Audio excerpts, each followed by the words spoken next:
Gloire à notre Dieu ce soir.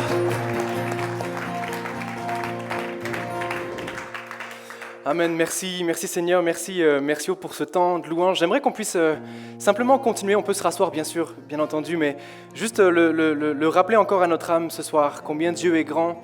On va le partager ensemble, c'est vrai, mais ce chant dit toute la vérité avec beaucoup de simplicité. Les siècles et les siècles, les gens ont essayé d'éteindre Dieu, les gens ont essayé d'éteindre sa parole, ils ont essayé de détruire les Écritures, qui Dieu est, réduire son pouvoir, mais rien n'y a fait. Dieu est vivant, Dieu est puissant, encore aujourd'hui, il agit encore.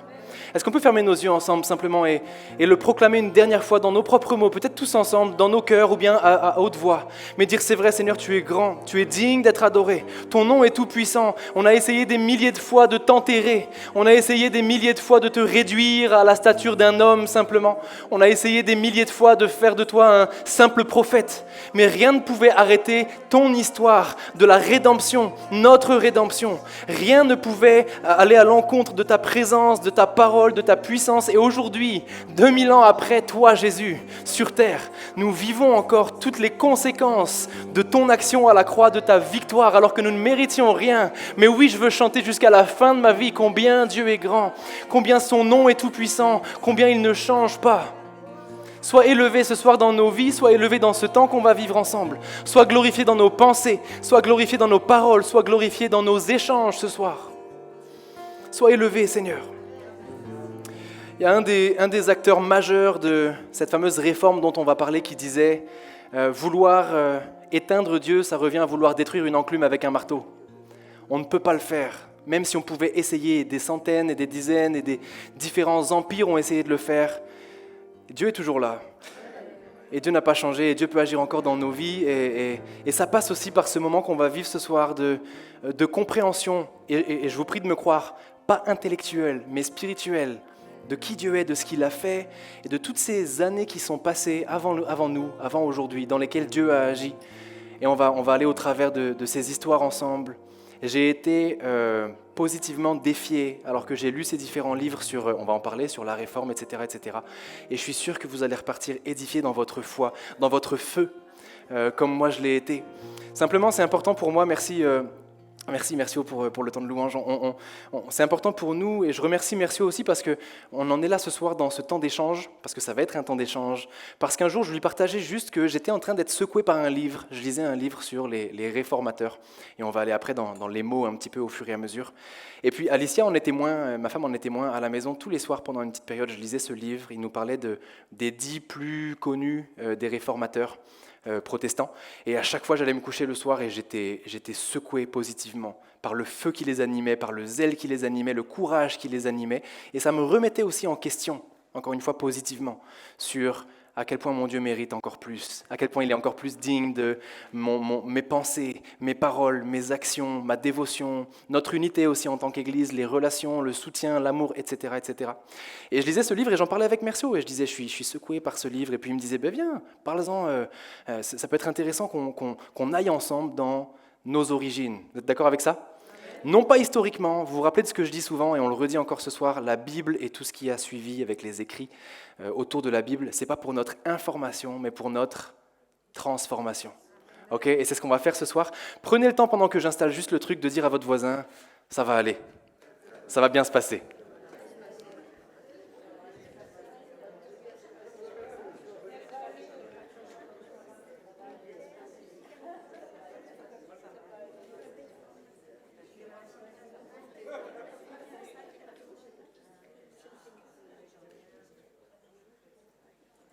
Ok, on va diviser le temps en deux ce soir, ce sera pas un cours magistral. Il va y avoir des temps d'échange où j'ai besoin d'avoir vos avis aussi, vos définitions de tel ou tel terme. Et puis on va diviser ce temps en deux. Une première partie qui sera un petit peu sur vraiment la partie historique de la Réforme, du XIIe, XIIIe siècle au XVIe siècle. Encore une fois, ne vous inquiétez pas, ce n'est pas un cours d'histoire. Et la deuxième partie sur finalement en quoi est-ce qu'on croit et pourquoi ça s'appelle comme ça. Quelqu'un s'est déjà posé la question, en ayant la réponse ou pas, de pourquoi est-ce que je suis chrétien, protestant, évangélique, pentecôtiste ? C'est une bonne question, hein, finalement. On le sait par héritage, on le sait par conviction vis-à-vis de la parole, mais mettre des mots dessus nous permet d'avoir un bon témoignage auprès de nos proches. Et parler de la réforme comme on va le faire ce soir nous permet aussi deux choses, et c'est très important. Des hommes et des femmes, pendant plusieurs siècles, sont morts, ont sacrifié leur vie, ont sacrifié leur famille, ont sacrifié leur plaisir, pour qu'aujourd'hui on ait la liberté de partager la Bible comme on le fait chaque dimanche. Des gens sont morts parce qu'ils ont identifié des déviances vis-à-vis de ce qui se passait dans l'Église et de ce que la parole disait, et ils se sont dit « je ne peux pas me taire au risque de leur vie ». Et rien que pour ces histoires-là, je veux être un homme aujourd'hui au XXIe siècle qui se donne jusqu'à la fin de ses jours, et je suis sûr que c'est votre cas aussi, pour qu'on continue à rester le plus droit possible vis-à-vis de la parole et vis-à-vis de l'action de l'Esprit. Amen. Dieu n'a pas fini d'agir et Christ agit encore aujourd'hui dans son Église grâce à ces hommes parce qu'ils ont, et on va le voir ensemble, ils ont vaincu remporté certaines victoires au niveau historique. Dans un deuxième temps, effectivement, comme j'ai dit, on va pouvoir définir ces termes-là. Rapidement, quelqu'un peut me dire un petit peu, on discute ensemble, en quoi croyons-nous? En quoi croyez-vous? J'espère en Jésus, sinon on a des rendez-vous pastoraux toute la semaine pour discuter avec vous. En quoi croyons-nous? Il n'y a pas forcément de mauvaise réponse, je pense qu'il y a plein de choses dans lesquelles on croit en tant que chrétien évangélique. Par exemple, en quoi croyons-nous? Au ministère du Saint-Esprit, au salut par grâce, de très bonnes réponses. Autre chose, en quoi croyons-nous? En Jésus-Christ, en Dieu, en sa résurrection, Saint-Esprit, encore une fois, le ministère du Saint-Esprit, la Trinité, la vérité de la Trinité, c'est-à-dire le Père, le Fils, le Saint-Esprit, exactement. La vérité de la parole de Dieu, très très bien. On est d'accord sur tout ça. Donc alors qu'on avance ensemble, y a-t-il autre chose dans quoi on croit? C'est bon? Là? La nouvelle naissance, c'est-à-dire alors que je suis la conversation entre Jésus et Nicodème, il ne suffit pas de croire intellectuellement, mais être né de nouveau. Ok, toutes ces choses, on y croit et on peut y croire parce qu'on a eu accès à la parole, parce que ces hommes et ces femmes se sont donnés, on l'a dit juste avant. L'histoire commence, les amis, à la fin du XIIe siècle. Très très intéressant, lorsque je lisais ce livre, à la fin de ce temps, je pourrais vous dire aussi les livres que j'ai lus, il y en a 6, je ne les ai pas finis, mais qui pourraient vous intéresser pour ceux qui sont les plus intéressés de nos racines chrétiennes et protestantes. XIIe, XIIIe siècle, il y a un homme qui apparaît, et je voulais parler de cet homme parce qu'il y a une raison toute bête, il est d'ici. XIIe, XIIIe siècle, il y a un homme qui vient de Lyon, qui va être le premier précurseur de la réforme. Vous savez comment il s'appelle? Quelqu'un? Il s'appelle, alors Luther c'est après, c'est le plus connu en effet, et il n'est pas d'ici, mais au XIIe, XIIIe siècle, Pierre Valdo, il s'appelle Valdès de son vrai nom, vient de Lyon, c'est un riche marchand. À cette époque-là, tout le monde est illettré, même les nobles ne connaissent pas, ils ne savent pas lire, ils ne savent pas écrire. Seul le clergé, c'est-à-dire l'Église avec un grand E, catholique à l'époque, et les marchands pour leur travail savaient lire et écrire, et lui c'est un gars qui est très lettré, très respecté, il est très pieux, il est apprécié par les gens, mais il a un problème ce gars, comme beaucoup des réformateurs. Il n'a pas la paix du cœur. Il a beau accomplir tous les rites de l'Église catholique, il n'a pas l'assurance du salut. Et donc ce gars-là, le Lyonnais en question, se pose plein de questions, il étudie les écrits des pères de l'Église et il est affligé de voir que ça a glissé entre les Écritures et la pratique de l'Église au XIIe siècle. Pourquoi? Parce que je vous fais un petit point très rapide. J'aimerais tellement qu'on ait plus de temps pour en parler, mais ce n'est pas le cas ce soir. Il y a toute une chronologie qu'il faut qu'on ait ensemble rapidement aussi. C'est que lorsque Jésus dit à Pierre « Je fonderai sur toi mon Église », eh bien, il y a des siècles qui se passent jusqu'au XIIe siècle. Il y a l'Église primitive qui prend place, les premiers siècles, les écrits sont rassemblés, la Bible est formée, elle est reconnue comme inspirée, premier siècle à peu près. Et puis ensuite, à partir de là, plusieurs déviances vont prendre place. Et avant ça, au IVe siècle, vers 313, grosse révolution. Vous savez que le peuple d'Israël est soumis à l'Empire romain. Et ils sont soumis à l'Empire romain parce qu'ils étaient envahis par les Grecs, et par protection, ils ont signé des contrats avec l'Empire romain pour être protégés. C'est comme ça que ça a commencé, c'est ce qu'on appelle la Pax Romana, la paix romaine. Et à ce moment-là, Israël est protégé par les Romains, et c'est resté de siècle en siècle. Les Romains sont restés envahisseurs pacifistes des Juifs. Et au IVe siècle, l'empereur Constantin, un fait de cours d'histoire incroyable, il se convertit. Donc l'Église que les Romains combattaient tant devient l'Église catholico-romaine, puisque Constantin se convertit. Vous me suivez? Constantin se convertit et il fait quelque chose d'hyper intéressant, il donne un peu les prémices de la liberté de culte. Sauf que ça pourrait sembler être quelque chose de bon. Est-ce que quelqu'un ici, parenthèse, a déjà entendu parler du wokisme? Un mot un peu bizarre, un peu récent, le wokisme. Ça parle à quelqu'un? Peut-être que la plupart d'entre vous, vous n'avez pas entendu parler de ce mot, mais vous savez très bien quel esprit se cache derrière. Je vais vous le mimer plutôt que de vous le définir. Le wokisme, c'est une personne dans votre entourage qui va entendre que vous êtes chrétien, chrétienne, et qui va dire « tant que tu y crois, c'est le principal ». Moi, je crois dans les astres, tant que tu y crois, c'est le principal. Le wokisme, c'est tout le monde peut croire dans ce qu'il veut tant que ça lui fait du bien. Ok ? Ça se répand beaucoup aujourd'hui.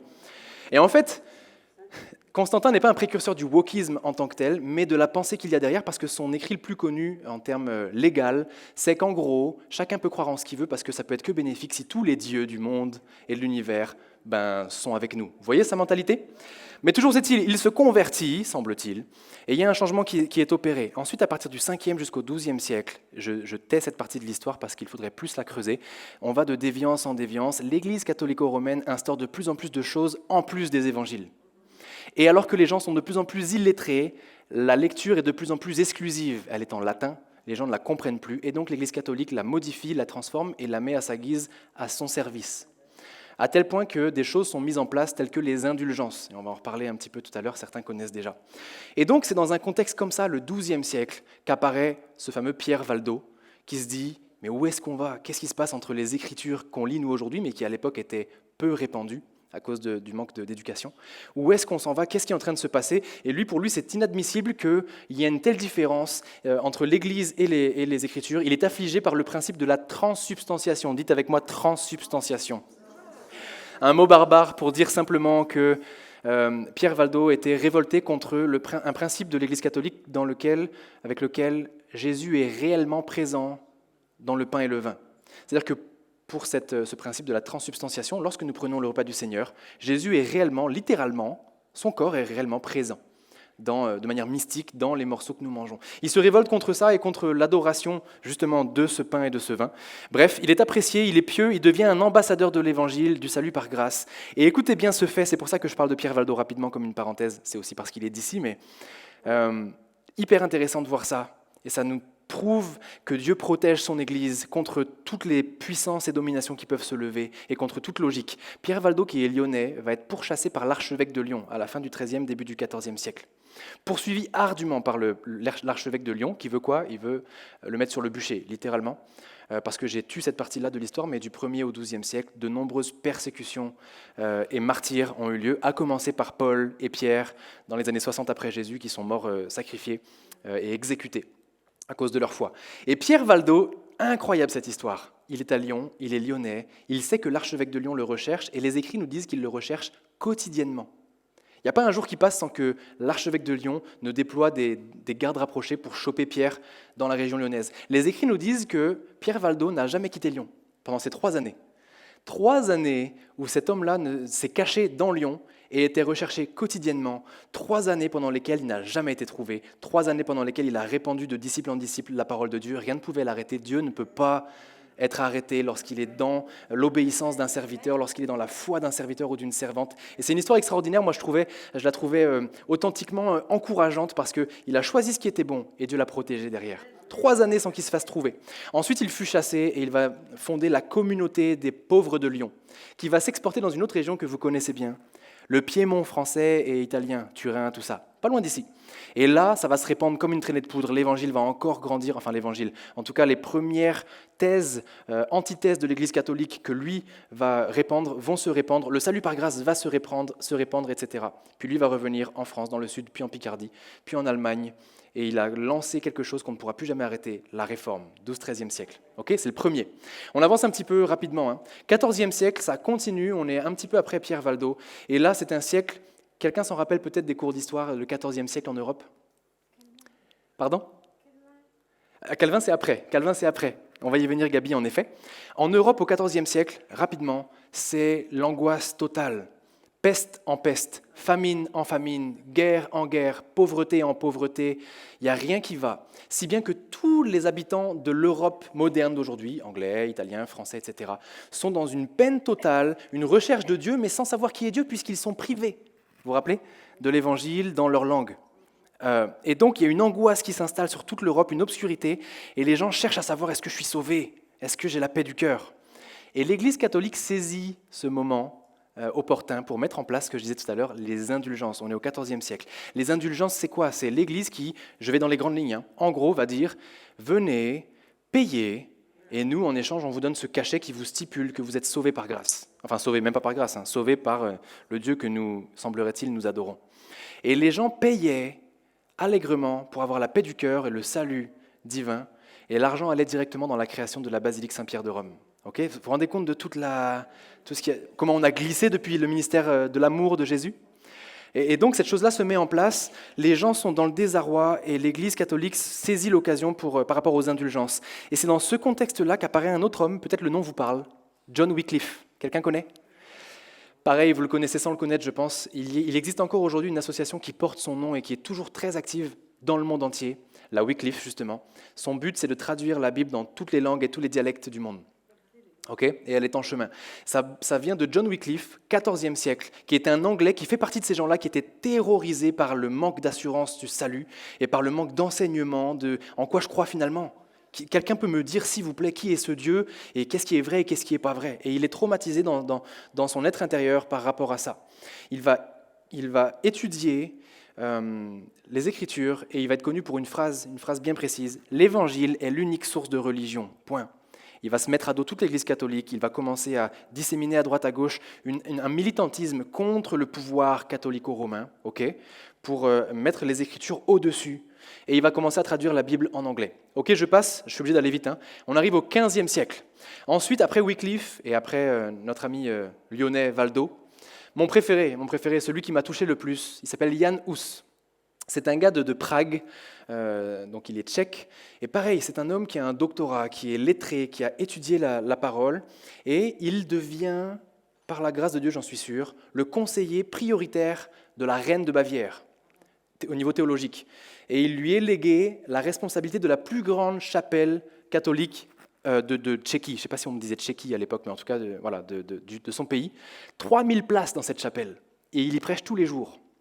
Et donc cet homme va se dire, j'ai 2 trop grandes responsabilités pour être léger et je vais me plonger dans les Écritures. Et il trouve sur son bureau des écrits de Wycliffe du siècle d'avant. Au début, ça le secoue un petit peu. Et puis finalement, il adhère. Il est secoué dans son âme, il est convaincu et il se met à son tour à intégrer ça dans ses différentes prédications. Il change la théologie et la liturgie de ces différentes messes. Il condamne l'adoration du pain et du vin, comme on disait tout à l'heure. Il condamne les indulgences. Il condamne, les indulgences du moment, elles étaient en plus modifiées parce que le pape disait « Payez et vous viendrez avec moi dans mon armée pour aller combattre les autres prétendants à la papauté ». C'était complètement individualiste et puis décentré de la parole de Dieu. Finalement, il comparaît devant le concile de Constance en 1414. Il doit abjurer, il doit abandonner, il doit renier ce qu'il ne fait pas. Et il va dire ceci, « Je ne rétracterai rien de ce que j'ai dit ou écrit, à moins que l'on ne me prouve que mes paroles sont en opposition avec la parole de Dieu. » Un courage incroyable qui va le mener 3 jours après à être brûlé sur le bûcher, alors qu'on l'entendra prier pour ses persécuteurs et chanter des cantiques. Extraordinaire. Comment je pouvais ne pas être secoué chaque soir en allant me coucher après lire ces histoires? Parce que là, je vous tais les histoires, je vous tais comment ils sont morts les uns les autres, mais ces gars-là et ces femmes ont été jusqu'au bout du bout pour Jésus. Il y a une histoire que je n'ai pas prévu de raconter, mais un autre réformateur qui était un collègue de Luther, donc c'est plus tard, on va y venir, et je ne l'ai pas écrit, donc je vous le dis pour vous encourager dans votre foi. Lui n'a pas été jusqu'au bûcher, il a été torturé 3 mois et il a fini par abandonner. Et il est mis dans un cachot, et en cachot, il est pris par le Saint-Esprit, il est pris de remords, et de nouveau, il fait machine arrière, et il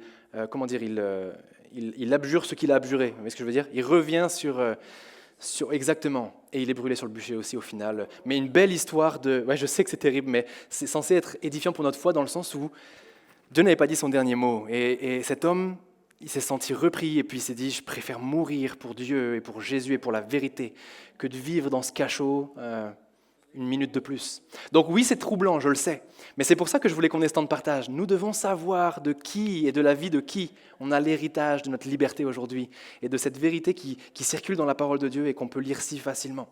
16e siècle, c'est le siècle qui nous intéresse le plus. J'ai dû là encore omettre 3 ou 4 réformateurs dont on ne parlera pas du tout parce que sinon c'est trop long, il y en avait 10. Mais on va en parler de 2-3 dont les plus connus. Vous les connaissez très bien, vous l'avez dit tout à l'heure l'un et l'autre, Luther et Calvin. Et on ne peut pas ne pas commencer par Martin Luther. Quelqu'un peut me parler de Martin Luther rapidement? Des petites choses que vous savez de lui? Allemand, autrichien je crois, exactement. Il était moine, effectivement, moine de Wittenberg. Autre chose de Martin Luther? À ne pas confondre avec Martin Luther King. Oui?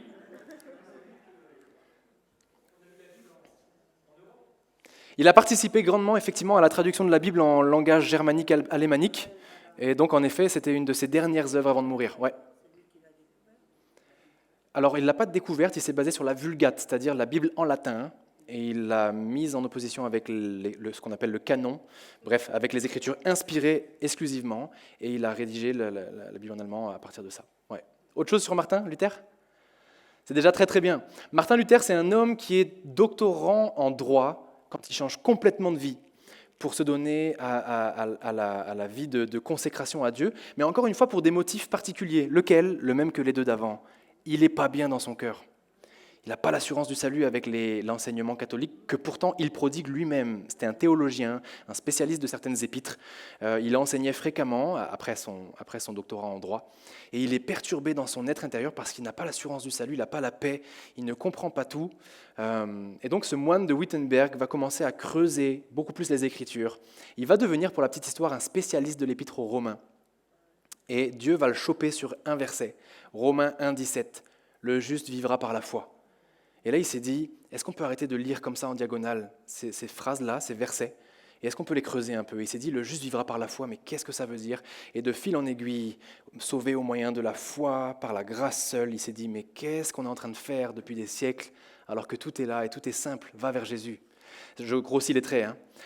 Et donc, il va prendre sa Bible, il va prendre un calepin, et il va rédiger ce qu'on appelle, c'est bien connu, les 95 thèses de Luther.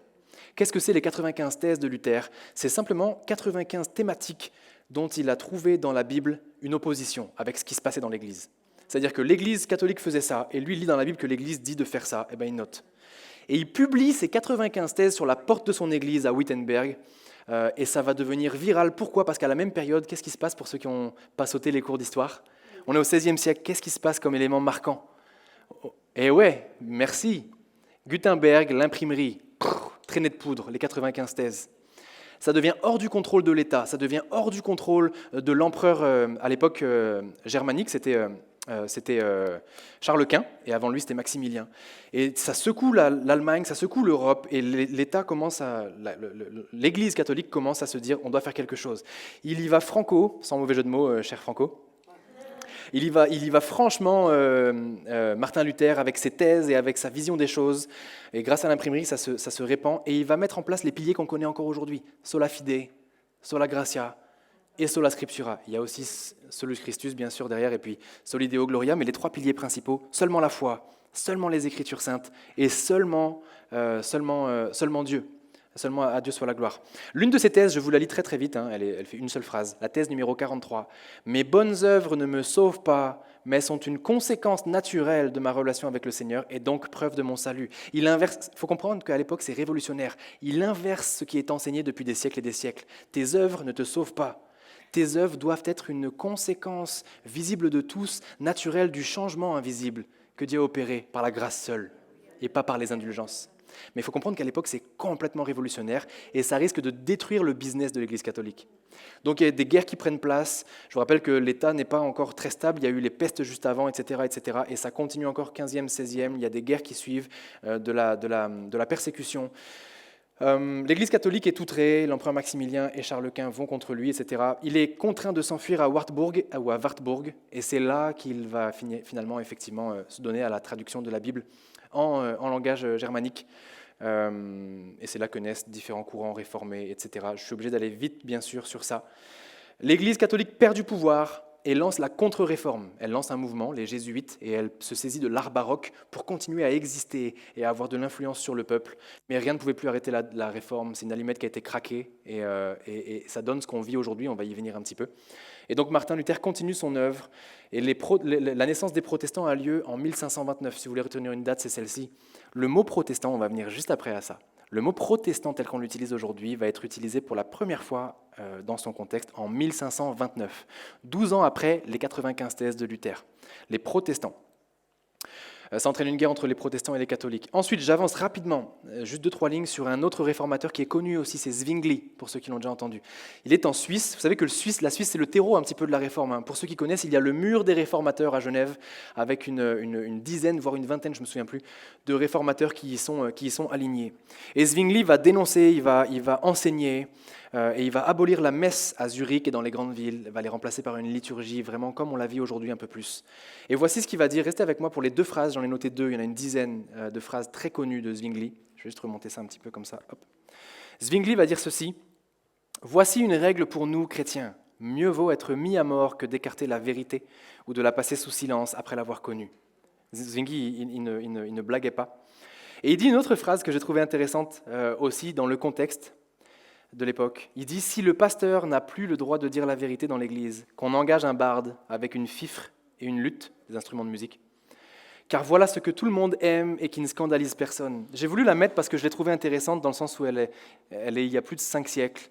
Et déjà à l'époque, les déviances étaient faciles.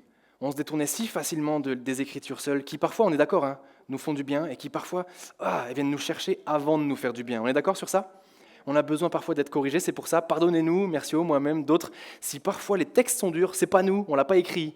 On essaye de se faire les ambassadeurs les plus droits possibles de ce que Jésus a dit, pour que nous marchions dans la perfection de Jésus derrière. Amen. Et lui, il le disait déjà à l'époque, il disait, si vous voulez vraiment que je vous caresse dans le sens du poil, prenez un barde et puis prenez juste un temps de détente. Et c'était déjà à l'époque, et c'est intemporel. Encore aujourd'hui, c'est des choses qui peuvent se dire, et on doit veiller sur ça. Et il blaguait pas, notre ami Zwingli. Ensuite, en Suisse toujours, Guillaume Farel, c'est un évangéliste éloquent, qui va se battre contre la culture humaniste. Les humanistes, globalement, sont des philosophes qui sont vraiment contre la religion, la relation avec Dieu, et ils prônent vraiment la vie humaine, l'excellence humaine, etc., etc. Et on ne peut pas s'arrêter sans parler de le dernier qui est très connu, très connu. Calvin. Jean Calvin. Jean Calvin fait son apparition au XVIe siècle aussi, et même s'il est connu pour toute une œuvre en Suisse, c'est un Français, c'est bon de se le rappeler. Et lui, il apparaît 14 ans après Luther. Il se plonge dans l'étude de la parole, il va avoir une réputation d'être un peu trop difficile, d'être trop dur. Pourtant, c'est le premier à parler de l'égalité homme-femme, à son époque déjà. C'est le premier à parler ouvertement des bienfaits du sexe dans le mariage, etc. Donc il était quand même équilibré, mais il savait ce qu'il disait et il refusait par exemple de donner le repas du Seigneur à ceux dont on n'était pas sûr, de par leur discipline d'église, qu'ils étaient nés de nouveau et qu'ils étaient bel et bien, qu'ils avaient laissé tomber leur idolâtrie. Sa vie à Jean Calvin a servi de socle à la structuration théologique de nos églises aujourd'hui. Et c'est aussi un exemple en action puisqu'il va fonder différents hôpitaux. Et c'est sur ça que j'aimerais aussi amener notre attention. Tous ces réformateurs ont un exemple en commun que je n'ai pas cité, ils en ont plusieurs en réalité, mais au moins un, c'est qu'à chaque fois dans leur vie, ça débouche sur de l'amour en action. C'est très intéressant, ce n'étaient pas des érudits qui étudiaient la Bible seulement, et puis nous on en bénéficie aujourd'hui. C'est des gens qui à un moment donné de leur vie ont créé un hôpital, ont ouvert une association pour les plus récents d'entre eux, ont favorisé une lutte contre le pouvoir, ont hébergé des pauvres. Il y a toujours une action sociale. Pourquoi ? Parce qu'il y a toujours une bonne œuvre qui découle d'une bonne compréhension des évangiles. Amen. Ok, ça c'était la première partie de ce soir, c'était juste un petit overview, une petite frise chronologique simple et avec beaucoup de manquements volontaires, historiques, de tout ce qui s'est passé dans les précurseurs de la Réforme jusqu'à la fin de la Réforme, à la fin du XVIe siècle. Ça va ? Ça en a éclairé quelques-uns un petit peu ? Ça rappelle aussi des choses. Moi, ça m'a remué un feu vraiment de ne pas avoir de compromis et de continuer d'aller de l'avant pour le Seigneur en tant qu'homme, en tant que mari, en tant que prédicateur, etc. Aujourd'hui au XXIe siècle. La deuxième partie, et j'en ai parlé tout à l'heure, on ne peut pas parler de la Réforme et de tous ces hommes et de tout le message de la Réforme, c'est-à-dire on pourrait le synthétiser ici, les Écritures seules, seulement à Dieu la gloire, seulement par la grâce nous sommes sauvés, les traditions ne nous sauvent pas, etc., etc. On pourrait résumer comme ça la Réforme. On ne peut pas en parler sans parler de nous aujourd'hui. Quel est le lien avec nous aujourd'hui ? Aujourd'hui, nous sommes issus de la Réforme, nous sommes protestants, évangéliques, pentecôtistes. Ça fait beaucoup de dénominations. Ça fait beaucoup de dénominations pour des gens, j'en suis sûr, vous comme moi, qui se disent, je pense pour la plupart comme moi, on s'en fiche. Dans le fond, sans dénigrer bien sûr tout ce travail qui a été fait, mais dans le fond, dans une certaine mesure, on s'en fiche. Je mesure mes propos. C'est important de le savoir quand même parce qu'il nous faut connaître un petit peu nos racines et puis ce qui a été mis en place avec tous ces siècles et pourquoi ça porte ce nom. J'y vais rapidement. Est-ce qu'il y a une question avant ça ? Une question ou une intervention ? Parce que je peux aussi avoir oublié quelque chose. Il peut y avoir des gens parmi vous, des frères et des sœurs qui bien sûr s'y connaissent aussi. Sentez-vous libre. Pat ?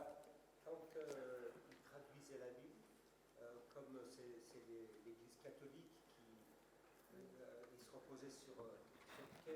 Ouais. Ouais. C'est une très bonne question à confirmer, mais globalement, Le canon, c'est-à-dire ce qui va reconnaître les écrits comme inspirés et former la Bible, premier siècle, premier, deuxième siècle, va être traduit au 5e siècle par Jérôme, et ça va donner la Vulgate. C'est le nom de la Bible en latin.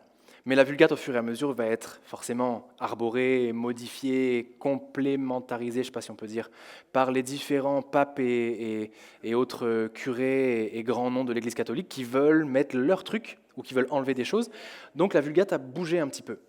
Ce qui fait que, par exemple, Martin Luther, qui va bosser à Wartburg sur la traduction de la Bible, va être obligé de comparer aux premiers écrits qui étaient en grec initialement. Je ne sais pas par quel procédé ni lui ni Wycliffe l'ont fait, mais je sais qu'il y avait une triangulation globalement entre la Vulgate, l'écrit final, celui qu'ils vont produire, et un référentiel en langage originel, souvent en grec. Pourquoi le Nouveau Testament est écrit en grec? Parce qu'on l'a dit tout à l'heure au tout début, en 200-300 avant Jésus, Alexandre le Grand va envahir les Juifs, et c'est un grec, et la philosophie grecque, hédoniste, helléniste, etc., va envahir les Juifs, et c'est pour ça d'ailleurs qu'ils vont aller se réfugier chez les Romains. Okay, et donc, effectivement, une des raisons pour lesquelles c'est écrit en grec, le Nouveau Testament, c'est celle-ci. C'était un langage courant là-bas. Donc, je n'ai pas la réponse précise, Pat, mais il y a sûrement un petit peu de ça. Ils ne devaient pas traduire que les livres de la Vulgate, puisqu'ils avaient été un petit peu touchés. Quelqu'un veut intervenir encore? Ça va? C'est ça. C'est ça, les écrits apocryphes, pour ceux qui voudraient, je ne suis pas un spécialiste, hein, quelqu'un pourrait être bien meilleur que moi là-dessus, mais globalement, c'est une des raisons pour lesquelles nous avons une Bible aujourd'hui différente de nos frères catholiques, c'est que les écrits apocryphes sont considérés comme non inspirés. Ça ne veut pas dire qu'ils sont faux, ça ne veut pas dire qu'ils sont mal écrits en termes littéraires, ça veut dire qu'ils ne sont pas reconnus dans les canons de l'Ancien et du Nouveau Testament qui ont eu lieu dans les tout premiers siècles. Comme, il y en a 5 livres apocryphes, hein. Il y a Maccabée, il y a Thomas, je crois, Judith aussi, enfin voilà. Vous pouvez les lire par curiosité, vraiment. C'est juste que, par convention, nous, les réformés, évangéliques, protestants, ça n'est pas la parole de Dieu inspirée et inhérente. Okay, ouais, la version Jérusalem, c'est la Bible catholique. La Bible de Jérusalem, exactement, c'est la Bible des catholiques, donc vous aurez là-dedans les livres apocryphes. Ouais. Exact. Des livres un peu historiques. Souvent, ça raconte des histoires très plausibles, mais qui, en étant étudiés, n'ont pas donné suite à une conviction d'inspiration du Saint-Esprit. Ouais. Ouais. Des grosses Bibles. Ouais. Ouais. Ah bah ouais. Il y a eu toutes sortes d'écrits ensuite qui ont... Ça doit être intéressant, j'ai jamais vraiment regardé. Ok, on avance un petit peu ensemble. On fait un petit point sur ces fameux termes-là. Prenez une seconde si vous avez besoin de vous lever, de vous étirer, de vous curer le nez. Prenez une seconde.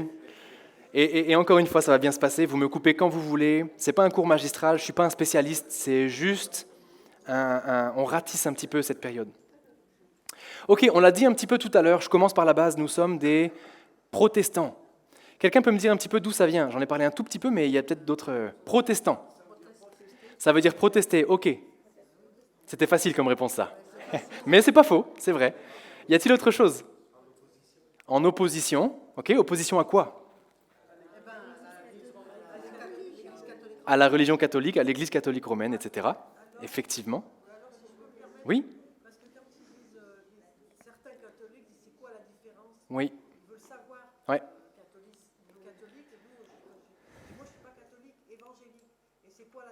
Ouais, on va y venir.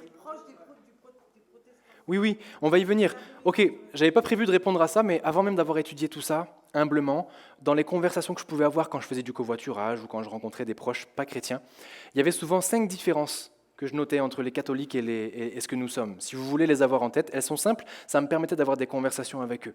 Je leur disais que, par exemple, nous, en tant que chrétiens évangéliques, on ne priait pas les saints. On ne prie pas les saints, on ne rend pas un culte aux saints. Bon, voilà. Une autre différence, nous ne baptisons pas les enfants. Une autre différence, c'est celui qu'on a dit tout à l'heure, la transsubstantiation, exact. La transsubstantiation, on n'y croit pas non plus. Jésus n'est pas physiquement et mystiquement présent dans chaque bout de pain que l'on rompt et dans chaque coupe de vin ou de jus de raisin que l'on boit. Une quatrième différence, c'est la prière à Marie, le rôle prépondérant de Marie, forcément. Pour nous, on honore Marie, on est conscient de ce qu'elle a vécu, mais on sait que sans le Saint-Esprit, Marie est une femme comme vous, qui est une femme de Dieu, mais sans plus. Et une cinquième chose que j'oublie là tout de suite, si Mercio ou si quelqu'un a une autre différence. Ouais, alors forcément, les images taillées, bien sûr, ça vous pouvez le dire aussi. Tu n'auras pas d'autre Dieu devant ma face, les saints, on l'a dit. Il y a différentes différences. La canonisation des saints aussi. Ouais, exactement. Enfin voilà. Oui, le culte des saints, etc. On l'a un peu dit tout ça. C'est bon? Ça, c'est les petites différences que vous pouvez effectivement partager avec eux. Allez, on avance rapidement. Protestant, on l'a dit tout à l'heure, le terme est utilisé pour la première fois en 1529. 12 ans après les thèses de Luther, 1529, le mot protestant est utilisé après les 95 thèses de Luther. Pourquoi? Parce qu'en 1529, c'est hyper intéressant, moi j'ai trouvé ça en tout cas intéressant, on n'est pas encore dans les démocraties, on n'est pas encore dans les républiques, on est au XVIe siècle. On est dans des monarchies, des communautés de villes et de régions, de cantons. Et il y a 6 princes germaniques et 14 villes allemandes aussi. Je ne sais pas si on peut dire allemande à cette époque, mais en tout cas, ouais, c'est ça, allemandes, qui se réunissent sous les écrits de Luther et qui disent « nous on s'unit ensemble, on est d'accord avec lui et on ne veut plus être sous la religion unique que Charles Quint veut imposer ». Charles Quint, il rétropédale, vous vous rappelez, 4e siècle, Constantin dit « tout le monde peut louer qui il veut » et Charles Quint, il rétropédale et il dit « juste la religion catholique romaine, okay, germanique », puisque lui était... Et eux s'unissent ensemble pour dire non, non, nous on croit dans le salut par grâce, la religion chrétienne réformée. Et donc il se passe quelque chose, c'est que lui il veut imposer ça, ça ne fonctionne pas, et ils ont donc protesté contre Charles Quint. C'est là que ça a pris place. Okay, protester contre Charles Quint, mais ça ne veut pas que dire ça, protestant. Protestant, c'est aussi de l'ancien français qui veut dire attestant. C'est un autre mot pour dire attestant. Je proteste de ma foi, j'atteste de ma foi par mon quotidien, par nos échanges, par mes bonnes œuvres, par mes croyances, par mon assiduité à l'Église et dans mon service. Je proteste de ma foi en Jésus seul, par la grâce seule et par la foi. Okay, c'est ces deux termes-là, protestant. Ce n'est pas juste la protestation militante et virulente parfois, comme il a pu y avoir, mais c'est aussi une protestation de foi, une attestation de foi visible par tous. Ça va ? Protestant, c'est ça que ça veut dire, et c'est en 1529 que ça arrive. Nous sommes des protestants issus de la Réforme. C'est quoi la Réforme concrètement, à part tout ce qu'elle protège? On l'a dit tout à l'heure, le sola gratia, sola fide. La Réforme s'est déclinée en deux principes historiques. Je vais y aller brièvement, mais ils sont intéressants à savoir. La première réforme, la première branche qui a eu lieu au XVIe siècle, c'est la réforme magistérielle. Dites avec moi, magistérielle.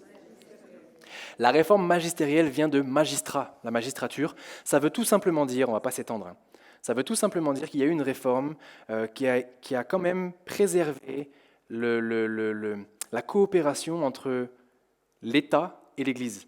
Vous vous rappelez qu'une des bases de la réforme, c'est de scinder l'État, le clergé, qui faisait n'importe quoi selon Luther, etc., et l'Église, et la vie d'Église. Et la réforme magistérielle, c'est juste de dire, on n'est pas d'accord avec tout ça, mais on maintient une cohabitation avec la magistrature, avec l'aspect de l'État local. Elle s'organise dans une organisation d'église locale, structurée autour d'une confession de foi précise ou d'un personnage charismatique. Luther en fait partie de cette réforme magistérielle, Calvin également, et d'autres encore. Donc vont naître les luthériens, vont naître les calvinistes de la réforme magistérielle. Ça va ? C'est juste qu'en fait, ils acceptaient encore les liens avec l'État dans une certaine mesure. Et on les appelle, c'est là que vont naître les églises réformées. Rapidement, pour que vous le sachiez, parce que ça je l'ai appris cette semaine en l'étudiant, les 3 courants d'églises protestantes qui vont naître de la réforme magistérielle, c'est les luthériens, les réformés et les anglicans. Les luthériens viennent de Luther, les réformés, c'est les presbytériens aussi, selon là où on est en Europe ou aux États-Unis. C'est plus Calvin, les réformés. Et les anglicans, c'est ceux qui étaient c'est l'église épiscopalienne, pour un autre nom, et c'est ceux qui sont en Angleterre et qui vont vraiment maintenir une forte cohabitation avec l'État, pour le coup. Une tellement forte cohabitation avec l'État que ça va donner naissance à la réforme radicale, le deuxième branche, réforme magistérielle et réforme radicale. Elle va prendre naissance, pourquoi? Parce que les autres réformateurs vont se dire, ben non, on n'est pas d'accord, on veut écriture seule, on ne veut pas que l'État ait son mot à dire sur la vie d'Église. Donc la réforme radicale refuse tout compromis avec le pouvoir temporel ou géographique, l'État, les princes, etc., à l'inverse de la première réforme. Elle est souvent violente, et de cette réforme-là va naître le mouvement anabaptiste, c'est-à-dire on va commencer pour les premières fois à ne baptiser que des adultes. Ok? 16e siècle, là, le mouvement anabaptiste, c'est les baptisés adultes exclusivement. Ils vont s'unir derrière un certain Martin Luther King, bien connu, Martin Luther King, ça va? Pour le coup, c'est pas Martin Luther, c'est Martin Luther King, qui lui va être tellement en désaccord avec l'église anglicane qu'il va s'enfuir aux États-Unis, fonder l'église baptiste, si je ne me trompe pas, c'est bien ça. Et elle apparaît au XIXe siècle en France notamment. La réforme radicale, c'est une réforme militante qui ne veut aucun compromis avec rien d'autre que la parole, simple. Alors que magistériel avait un compromis légal, fiscal et puis organisationnel, si vous voulez. Ok, maintenant qu'on a défini ce que c'est qu'être protestant et d'où on vient dans la réforme, on est des protestants et évangélique. Encore un autre mot, qu'est-ce que ça veut dire évangélique? Les évangiles. La bonne nouvelle, effectivement. Ok. Quelqu'un sait un petit peu pourquoi est-ce qu'on s'appelle des évangéliques? Il y a plusieurs réponses possibles. Non? Pour nous distinguer aussi des catholiques. Ouais, c'est une partie de la réponse. Je vais y aller rapidement. Oui, c'est ça, c'est les évangiles, donc les 4 évangiles, Matthieu, Marc, Luc et Jean. En fait, il y a plusieurs réalités. Comme vous le savez, les évangéliques en France, ce n'est pas les mêmes qu'en Afrique, ni en Océanie, ni aux États-Unis. C'est pour ça qu'on peut se poser des questions, mais qu'est-ce que ça veut dire finalement évangélique? En fait, les évangéliques aux États-Unis, par exemple, ils sont un petit peu critiqués parce que c'est eux les premiers que vous verrez derrière Trump et derrière tout le monde en train de casser des vitres. Et on ne comprend pas, nous, ce qui se passe. On est en mode, non, mais moi, je suis évangélique, mais je suis gentil, je vous promets. Et on ne comprend pas ce qui se passe entre eux et nous. En Allemagne, par exemple, la plus grande église protestante, réformée luthérienne, ensemble, s'appelle Église évangélique en Allemagne. Donc eux, chez eux, c'est une autre réalité encore, semblerait-il, au moins dans une des branches. Et en Afrique, c'est très répandu aussi, c'est des Africains aussi qui prêchent avec beaucoup de foi, avec beaucoup souvent de puissance, etc. Ça veut encore dire autre chose. Donc il faut qu'on définisse un petit peu ça, et ça prend racine au XVIe siècle, encore une fois. Rappelez-vous, toutes ces choses-là, je ne fais pas un cours d'histoire, c'est venu, moi, me remettre dans les rails de pourquoi je crois en ce que je crois, et j'espère que ça vous aidera, vous aussi, à mettre des mots sur ces choses-là, et à ne pas vivre une information ce soir, mais progressivement à laisser le Saint-Esprit vous édifier au travers de ces choses-là, et de pouvoir répondre et témoigner aussi aux gens qui nous entourent, qui sont soit athées, soit catholiques. Au XVIe siècle, les protestants luthériens, c'est eux que ça désigne, les évangéliques, au XVIe siècle. Ceux qui sortent de Martin Luther et de la Réforme, pour la simple et bonne raison que l'objectif de Luther, c'était de ne prêcher plus que les évangiles, vous l'aviez dit. Les évangiles seuls, Jésus seul, son ministère à lui seulement, par le Saint-Esprit derrière, ensuite bien sûr, mais il a essayé de réformer son église locale, puisqu'il était catholique romain à la base, enfin catholique Martin Luther, et il s'est fait excommunier. L'église a dit non, c'est des hérésies, on ne veut pas de ça. Et donc là est née la réforme, mais initialement, c'est ce qu'il voulait faire. Le terme évangélique vient donc au XVIe siècle de Martin Luther, qui ne voulait qu'une prépondérance des évangiles. Puis au XIXe siècle, ce terme-là évangélique prend un tout autre sens. Il change complètement de juste, on croit dans les évangiles et puis on est un héritage de Martin Luther. C'est ce qu'on appelle le réveil au XIXe siècle. Une tournure de l'histoire chrétienne. Ça prend racine à la fois dans les piétistes luthériens et aussi des méthodistes anglais. Bref, les frères Wesley, pour ceux qui connaissent. John Wesley, Charles Wesley, il me semble, c'est ça leur nom. C'est avec eux que ça a pris place aussi. L'idée de ce protestantisme de réveil, c'est que les confessions de foi des églises qu'on a vues juste avant, réformées, etc., sont devenues trop cérébrales. C'est devenu trop, j'étudie la parole, et je maîtrise la théologie, mais il n'y a plus de vie de l'esprit, peut-être on pourrait dire, dans les termes qu'on utilise aujourd'hui. Il n'y a plus de mouvement, il n'y a plus de liberté. Vous voyez un petit peu, des fois on le dit un petit peu selon les églises qu'on peut visiter. Ah, il y a de la vie de l'esprit, ah, il manque la vie de l'esprit. C'est subjectif, mais c'est les termes qu'on utilise, vrai ou pas vrai? Ok? Et donc, c'est jugé trop cérébral, la doctrine est jugée trop intelligente, trop cérébrale, et donc ils vont se mettre en opposition à ça en disant « nous, on veut un retour à l'évangile simple de la bonne nouvelle ». Et donc, le terme évangélique, au XIXe siècle, prend aussi la notion de ce mouvement de réveil qui va dire « nous, on veut juste vivre ce que Jésus a vécu et ce que les actes des apôtres témoignent derrière par le ministère du Saint-Esprit, Esprit de Jésus ». Vous cernez un petit peu la simplification. Donc c'est ça qui va prendre place au XIXe siècle. Le mouvement de réveil se propage et l'Alliance évangélique naît en 1846. C'est là dont on est issus nous aussi. 1846, l'Alliance évangélique, protestant évangélique. C'est là qu'apparaît pour la première fois, 1846, vous savez quoi? L'école du dimanche. 1846, l'Alliance évangélique prend place. C'est la première fois qu'on sort d'un culte cérébral où tout le monde est convié et où on autorise, les enfants vont là. Et il y a des rendez-vous pour les femmes. Et les choses se diversifient progressivement à partir de 1846 dans le mouvement évangélique dit de réveil, amené par les frères Wesley notamment. C'est là qu'est créée l'armée du salut On devient un évangile en action, on n'est plus un évangile cérébral. C'était bien d'être cérébral parce que ça nous évite toute déviance, comme ça a été pendant des siècles et des siècles. Mais il y a un moment donné où il faut se dire, cet évangile cérébral doit passer à l'action, qu'est-ce que je suis appelé à faire ? Et donc l'armée du salut naît, l'école du dimanche, on enseigne aux enfants, il y a une liberté chrétienne qui se crée, les premières librairies chrétiennes apparaissent à ce moment-là. Et c'est ainsi que les églises qui adhéraient à ce type d'expression de foi se sont officiellement unies derrière le titre évangélique au XIXe siècle. Ok, ça va ? Puis XXe siècle, tout récent, après la Seconde Guerre mondiale, il y a un mouvement qui apparaît aux États-Unis qui va toucher principalement les jeunes derrière un grand nom. Rappelez-moi un grand nom évangélique du XXe siècle. Wilkerson, Billy Graham, c'est celui-là en l'occurrence. Wilkerson aussi. Mais Billy Graham va initier ce mouvement un petit peu d'un tout autre évangélisme, spontané, droit au but, oral, qui touche aux mœurs des jeunes et aux pratiques, et qui va chercher les gens dans leur pratique plutôt que dans leur théologie doctrinale et intelligente. Enfin, pas en opposition, bien sûr, parce qu'il était très, très scripturaire, mais il va dans la pratique.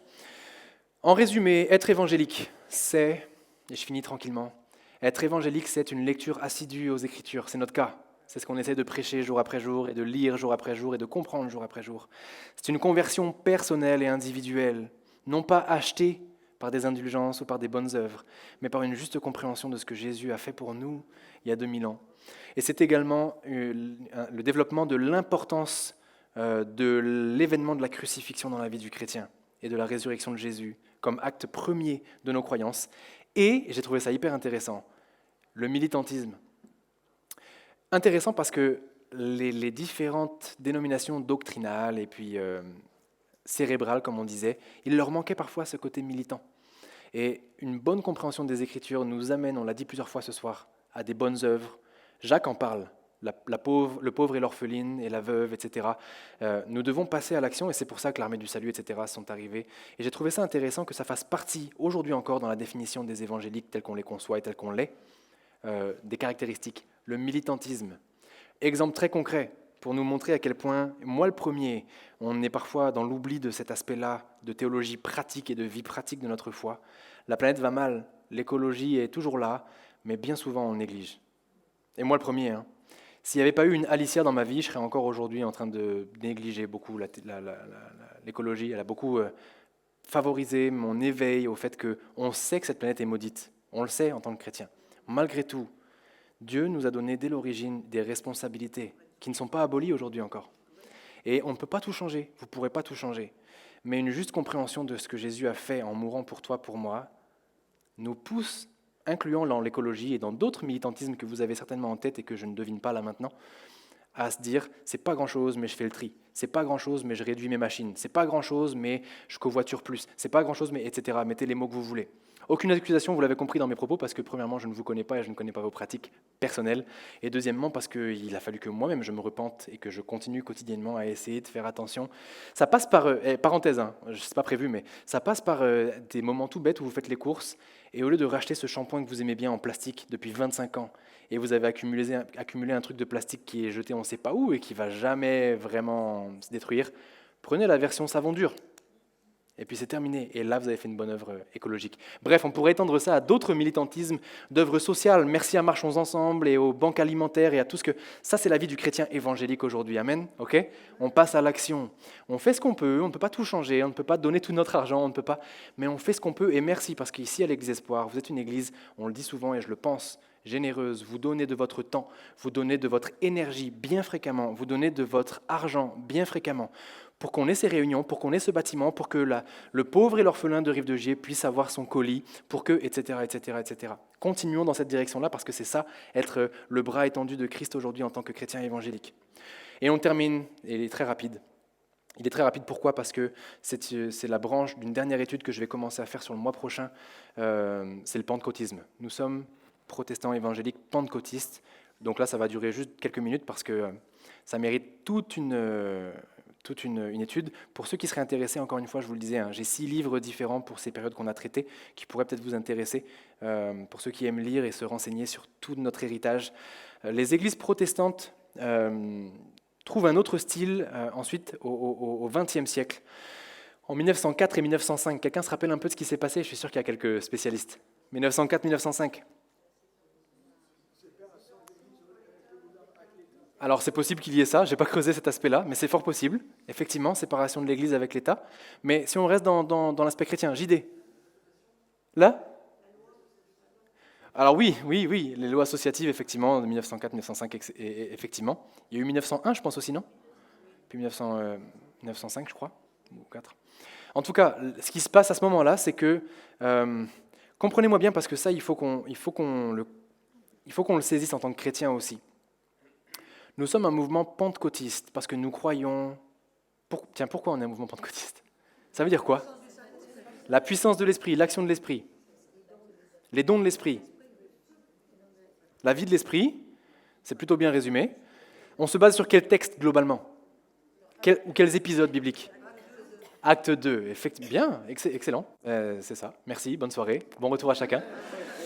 On se base sur Acte 2, c'est la raison pour laquelle on est pentecôtiste. Nous croyons que ce qui s'est passé en Acte peut se passer, et ça s'est passé ici, là, à tel moment, dans le monde, encore aujourd'hui. Dieu est souverain, il est parfois silencieux, parfois distant, jamais absent, jamais loin. Mais il agit quand il veut, il n'éteint pas le lumignon qui fume et il rallume des brèches là où il veut, des braises là où il veut. Et en 1904-1905, ce qui se passe, c'est que à Los Angeles, sud de la Californie, et au Pays de Galles, rien à voir, au même moment, le Saint-Esprit embrase 2 réunions de maison. J'en ai la chair de poule juste à en parler. Je vous avais dit que ce n'est pas juste de l'information, mais c'est édifiant pour nous aussi aujourd'hui. Et ces groupes de maisons sont embrasés, une vie de l'esprit qui se développe, des conversations dans des langues incomprises par les autres, des guérisons sous les yeux des leaders des groupes de maisons, des choses incompréhensibles, inintelligibles prennent place. Et il y a des manifestations spirituelles dignes de la Pentecôte qui prennent place dans ces réunions-là. Et donc ce mouvement-là qui se développe, ces églises-là, elles tournent souvent autour d'un leader charismatique. Elles sont issues d'un milieu populaire et elles se basent sur l'action de l'esprit. Maintenant, laissez-moi faire une parenthèse très rapide. On en a beaucoup, pas débattu, mais parlé avec Mercio, et je l'étudie un petit peu aussi de mon côté, et on pourrait en parler plus longuement, mais j'ai trouvé la paix dans ce en quoi je crois aujourd'hui, quand j'ai mis un mot là-dessus. Avez-vous déjà osé vous poser la question, soyez honnête, même sans répondre de manière audible, si je crois en la Pentecôte, si je suis réellement un pentecôtiste, pourquoi parfois un tel est guéri, l'autre n'est pas guéri?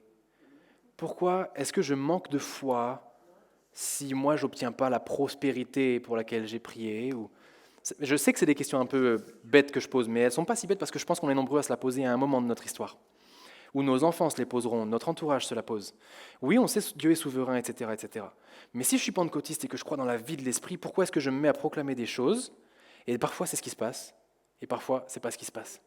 C'est venu me chercher dans ma réflexion et ma compréhension. J'ai été réconcilié avec la souveraineté de Dieu quand j'ai compris que dans les Écritures, Dieu est amour, Dieu est juste, Dieu est bon, tout ce que vous voulez, on le sait, Dieu est saint. Et pourtant, Dieu qui ne change pas, qui est l'essence même de l'immuable, parfois parlait et parfois était silencieux. Vous vous rappelez dans les prophètes, quand Samuel vient voir Élie et lui dit « Tu m'as appelé ?» et Élie le renvoie. Eh bien, début de ce chapitre-là, si ma mémoire est bonne, c'est écrit « En ce temps-là, la parole de l'Éternel était rare en Israël. » Il y a aussi le silence qu'on connaît de 400 ans entre l'Ancien et le Nouveau Testament. Il y a aussi l'esclavage en Égypte pendant 430 ans où, visiblement, Dieu n'a pas été le plus bavard du monde. Et donc, toutes ces choses-là me poussent à me rappeler que je suis pentecôtiste, je crois en la vie de l'Esprit, je crois dans les dons de l'Esprit, je crois en l'action du Saint-Esprit, mais je crois par-dessus tout ce chapeau-là, en la souveraineté de Dieu. Amen. Et je crois que si un jour il veut allumer une braise dans mon groupe de maison, il le fera. Et je suis en paix avec le fait que si un jour je pose la main sur un malade et qu'il n'est pas guéri, ce n'est pas que Dieu l'aime moins, ce n'est pas que Dieu m'aime moins, ce n'est pas que j'ai péché, pas forcément. Ça veut dire que Dieu sait ce qu'il fait dans le timing qui est le sien et qu'il agira en rapport avec sa sainteté. On est tous d'accord là-dessus? Ça ne fait pas de moi un moins bon pentecôtiste ou un pentecôtiste moins crédule. Ok? Enfin, plus incrédule. Vous voyez ce que je veux dire. Parenthèse faite, qui n'était pas prévue, mais... Et on note, et je termine là-dessus, les amis, c'était le bon timing pour qu'on puisse prier ensemble en finissant. Et on note un boom, une expansion hallucinante de ce mouvement pentecôtiste après la Seconde Guerre mondiale en Afrique, en Amérique latine, en Océanie, avec l'apparition par contre de certaines déviances. J'y reviens, c'est le serpent qui se mord la queue. Pourquoi la parole et la souveraineté de Dieu sont primordiales? parce qu'on a si vite de glisser, avec beaucoup de sincérité la plupart du temps. Vous savez qu'une déviance de 3 cm au début, 8 km après, il y en a un qui est à Brest et l'autre à Bordeaux. Hein. Donc, il nous faut veiller, non pas avec un aspect cérébral seulement, mais avec un aspect de conviction et de vie de l'esprit, équilibré, comme on vise à le vivre et comme on essaye de préserver. Il nous faut veiller sur notre rapport aux Écritures. Ce qui se passe, c'est que quand ce mouvement se développe, le pentecôtisme, il se développe tellement vite, il gagne tellement vite de gens, de maisons, d'évangélistes, de pays, de peuples, que, hors de contrôle, et forcément tout le monde n'est pas carré avec la théologie, tout le monde n'est pas assidu dans les Écritures, et va apparaître un mouvement, on ne va pas en parler ce soir, la théologie de la prospérité. Notamment, d'autres aussi, mais notamment vont naître vers la moitié du XXe siècle l'enseignement de la prospérité, c'est-à-dire on tord un peu les textes bibliques pour dire que tu es la tête et non la queue, tu es appelé à être riche et tu es appelé au nom de Jésus parce que tu vas proclamer à avoir. Je suis en train de dire, attention, être riche n'est pas un péché. Tu peux être un homme de Dieu et j'en connais ici présents qui ont des moyens, qui sont des gens de Dieu hallucinants. Ça n'est pas un péché d'être riche. Cette déviance caractérise une perversion de ma relation avec le Seigneur parce que je crois qu'en faisant quelque chose avec lui, j'obtiens plus. Vous voyez la différence ? Et ça va naître d'un enseignement qui a été juste rapide en fait. Ça a été une allumette qui a été craquée et ça s'est répandu dans tout le monde, le pentecôtisme. Et donc certains ont tordu un peu les textes, souvent involontairement et souvent avec sincérité. Et ça donnait différents mouvements comme la théologie de la prospérité. Je tiens à faire une parenthèse. Dieu ne veut pas que vous soyez pauvres. Parce que quand la théologie de la prospérité va se développer, son homologue va se développer aussi. Et elle était déjà bien présente sous-jacente, l'autoflagellation, et je dois être pauvre, non, c'est pas moi, c'est juste Dieu. Attention à trouver l'équilibre dans ça. Ok ? Vous pouvez avoir des moyens, vous pouvez être dans le besoin. Dans les deux cas, Dieu est votre Père, il est bon, il est fidèle, et si vous gérez bien ce qu'il vous donne, vous serez récompensé là-haut. Ok, ça réconcilie un petit peu avec cet équilibre à trouver. En France, c'est en 1930 que le mouvement prend son essor avec un gars qui est très connu, qui est arrivé d'Angleterre. Vous vous souvenez un peu de son nom ? C'est Douglas Scott qui est arrivé en France, au Havre notamment, et il a lancé ce qui est les racines du mouvement ADD dans lequel on est aujourd'hui encore. Ça va tout le monde ? Vous avez un peu plus d'explications maintenant sur pourquoi on en est là. Le but n'était pas d'être dans un cours historique ce soir. Faites-moi grâce aussi. C'est tout à fait récent que je me plonge dans ces écrits et que je les partage. C'est un overview, c'est-à-dire une introduction qu'on a eue ensemble. On va le creuser l'année prochaine. Je ne vous vends pas le truc avant qu'on en parle officiellement, mais l'année prochaine, dans nos différentes réunions, on va mettre en place vraiment avec Mercioni, on l'a commencé avec Dédé également, des thématiques comme ça précises qui ne seront pas sous un format de cours magistral du tout, mais plus d'échanges et puis d'études bibliques ensemble. Donc on va continuer à se faire du bien ensemble dans l'étude de la parole. Est-ce que ça va ? Est-ce qu'il y a une question ou un commentaire avant qu'on prie ensemble rapidement ? Si jamais j'ai chiffonné quelqu'un ou c'est quelque chose qui n'était pas clair. N'hésitez vraiment pas. C'était clair ? Ça va ? Ça a édifié quelqu'un un petit peu dans le désir aussi d'aller de l'avant avec Jésus. Ça a appris des choses à quelqu'un aussi, historiquement peut-être, dans nos racines, etc. Ok, le but n'est pas d'être un érudit et de retenir tout ce qu'on a dit là, mais juste de savoir qui je suis, en qui je crois, peu importe mon âge, peu importe mon éducation. Et même si je n'arrive pas à retranscrire ce que j'ai entendu ce soir, je sais en qui j'ai cru. Et comme disait quelqu'un de bien connu dans la parole, mon Rédempteur se lèvera le dernier. Et il s'est levé, il a envoyé Jésus. Nous vivons aujourd'hui parce que des gens sont morts. Nous avons la parole parce que des gens sont morts. Et on va continuer de célébrer ça, de leur faire hommage et de vivre dans le non-compromis. Amen. Est-ce qu'on peut se lever ensemble pour tous ceux qui le peuvent là ce soir, Église Espoir ? Et puis je voudrais juste finir en priant.